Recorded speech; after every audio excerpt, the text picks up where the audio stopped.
Hello guys, Meena's કિચનમાં તમારું સ્વાગત છે। આજે આપણે અમદાવાદના ફેમસ એવા દાળ વડા બનાવવાના છીએ, તો ચાલો આપણે બનાવીએ।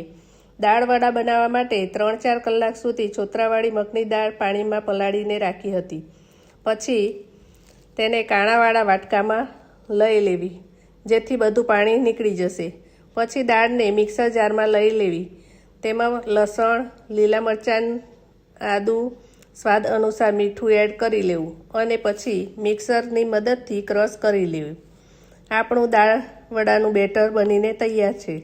પછી તેને એક બાઉલમાં લઈ લેવું અને પછી તેમાં હળદર અને લીંબુ નીચવી લેવું અને ચમચીની મદદથી બરાબર મિક્સ કરી લેવું। આપણું દાળ વડાનું બેટર બનીને એકદમ કમ્પ્લીટ છે। પછી કડાઈમાં તેલ લઈ લેવું। તેલ ગરમ થાય એટલે તેમાં આ રીતે બધા વડા તળી લેવા। વડા બનીને તૈયાર છે। વરસાદની સિઝનમાં દાળ વડા ખાવાની ખૂબ જ મજા આવે છે, સાથે મરચાં, કાંદા ખાવાની ખૂબ જ મજા આવે છે। જો તમને આ વિડીયો ગમ્યો હોય તો વિડીયોને લાઇક કરો, શેર કરો અને ચેનલને સબસ્ક્રાઈબ કરો। મળીશું એક નવી રેસિપી સાથે। ત્યાં સુધી બાય બાય, થેન્ક યુ।